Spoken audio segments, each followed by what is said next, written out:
parts of the world today, but especially in the United States, the most pervasive foods in our eating environment are ones that don't necessarily support our health. One of the proposed solutions that addresses the problem in both the short and long term is a return to home cooking. What if we were to reallocate a small amount of our time to cooking our food at home using whole food ingredients instead of relying so heavily on the food industry to provide us with our meals? This may be easier than it sounds, and cooking may also have some side benefits. What role do you think that a return to home cooking can play as we try to promote the health of our nation? You would think it's about the food and not the process by which it's made, but in fact the process by which the food is made has a lot to do with our health. And so we do have research that suggests that families who eat food cooked by humans are eating a better diet and are healthier as a result. But many other things follow from the process of cooking. I mean, when you cook at home, you will use the best ingredients you can afford. You will keep it really simple. You don't need the food to last 6 months on a shelf. And the odds are whatever you eat, it will be better than processed food. There's something about the act of cooking that enforces, without us even being conscious of it, a healthy, wholesome diet. I think it's very hard to get fat on home-cooked food. Now, the other reason, though, that cooking is important is that if you cook, you will have a meal. You will sit down at a table with other people. Your family will eat together. And that has a lot of implications for our health, too. Eating alone, snacking, eating in front of the television, all these things lead to a very different kind of food consumption. Michael, what advice do you have for people who say they don't know how to cook or they don't have time to cook? Yeah. You know, I hear that a lot. People think it's the hardest thing you could ask them to do, to start cooking a little bit more. And they don't have the skills, or they don't think they do, and they don't have the time. There's a lot of obstacles to cooking right now, and different people have to deal with it in different ways. Some people really don't have a lot of time, and perhaps they're living alone, or perhaps both partners are working. They have a long commute. That's a legitimate challenge. My advice is twofold. One is involve everyone in the family in cooking. We do not bring our children into the kitchen, and that is an enormous disservice to them long term. Take turns with your partner or share the work. A lot of the problem of cooking is the work has all been dumped on one member of the family, usually the woman. And that's not fair, and it's not realistic now that women are in the workforce. So sharing the work is one very important way to reduce the time burden.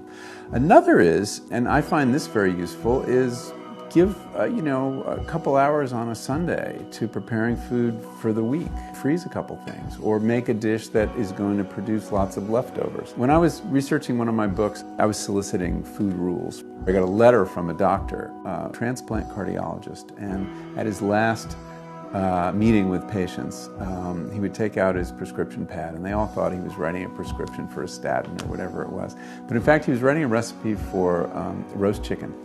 And on the back, he turned it over, and it was a recipe for making chicken tacos. And he said, this is what you need, not another drug.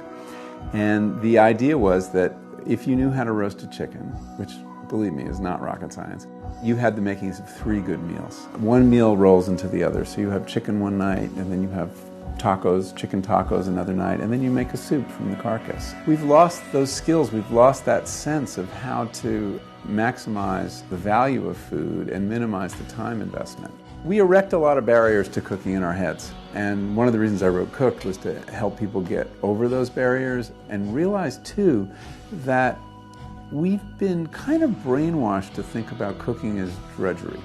It's not. It's really satisfying.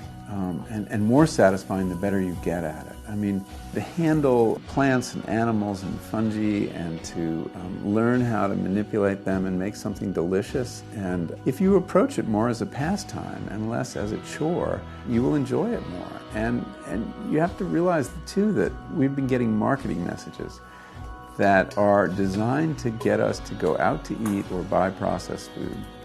And those marketing messages include a very strong message that this is really hard and really boring. And it's neither of those things. People overcomplicate cooking.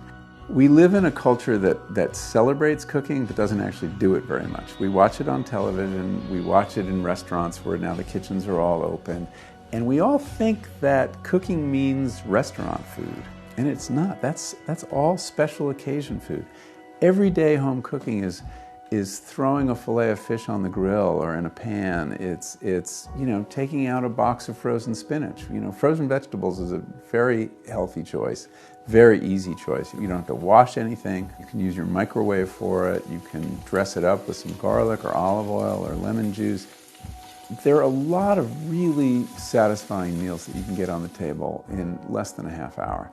Some of us don't know how to make them, and I think that that's a tremendous problem because the cultural transmission of knowledge about how to cook, how to be resourceful in the kitchen, has been broken by a generation that's not cooking. By reallocating a small amount of our time and energy to the preparation of simple, home-cooked meals, we become empowered as we take back control over the foods we eat.